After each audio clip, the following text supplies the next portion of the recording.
Right, so it looks like I missed out on some pretty big stuff while I was away, and I think the biggest thing would be the new Nikon. I'm just joking. I couldn't care less. The big news is the update for the xpro2, which brings the camera to firmware version 3.0. And I'm just reading the. I knew this going. I obviously knew this beforehand, but now that I have some time to actually apply the update, I'm just looking at the 17 points here on the X Pro 2, and I gotta say, all of these look really, really amazing. Raw bracketing increase using filters, ISO, long exposure, all sorts of good stuff. So what we're gonna do is we're gonna use a suit. Look at this. Look at this card I found here. It's an 8 GB Patriot SD card. This is old school. Anyways, I copied the file here. We're gonna apply the update 2.10 to 3. Whoa, 2.10 to 3. I know there's a ton of videos. I hope this battery is good. I know there's a ton of videos on people upgrading the firmware, but I feel that the X Pro 2 doesn't get enough love. Everyone's XT2, XT2, XT2, and really, I don't really care. But I'm just saying, I'm surprised the lack of X Pro 2 videos out there. So I'll take on that battle and do some more X Pro 2 videos for you. So while that's updating, let's quickly go through them. So shoot raw and bracketing and advanced features. Update enables you to use a raw format when shooting not only auto exposure bracketing, but also in other bracketing modes, ISO, dynamic range, white balance, film simulations. Cool. Extended ISO 125 and 160 selectable. The update adds 125 and 160 to the ISO levels available. So one question I have about that is, does it affect because when you go into low, it says it actually reduces image quality. I wonder if these are like native or if this is a push on ISO. So maybe we can find that out. Programmable long exposure up to 50 minutes. Good. Auto setting added for the minimum shutter speed and ISO setting, right? The update adds auto option for the minimum shutter speed in the ISO auto setting. This allows the camera to automatically define minimum shutter speed according to the focal length of the lens attached. Cool.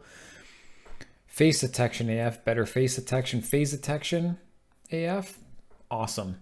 Improved in focus indication of AFC mode. The update reduces focus hunting in the AFC mode, making it easier to track a subject. That's pretty huge. I don't use AFC very often, but I mean, addition of smaller focus point size. All right, that's good. Addition of AF point display. So with the update, you can choose to have autofocus points constantly displayed in zone AF and wide tracking AF, making it easier to track a subject. That's cool. I'll probably enable that. Addition of AFC custom, specifying focus tracking characteristics. Choose from 5 presets according to your subject type of movements. So we'll have to check that out. I think it's done. Firmware upgrade completed. Turn off camera. Should we turn the camera back on? All right, let's do that. Body version 3.00. First thing I'm going to try. Oh, sorry. We should probably finish this list here. I'm getting ahead of myself here.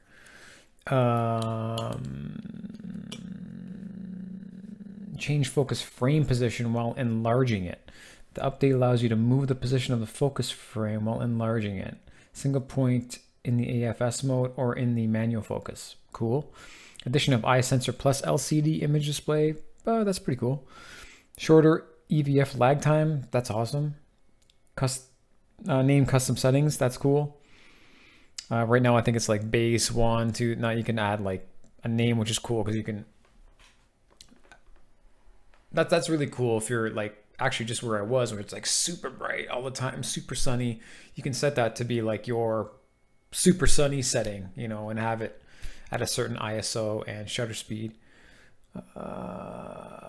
Copyright information, whatever. I'm not a professional, so that doesn't but I can see how that's good for some people. Voice memo function. This is the one thing that I'm not really sure I would use or not.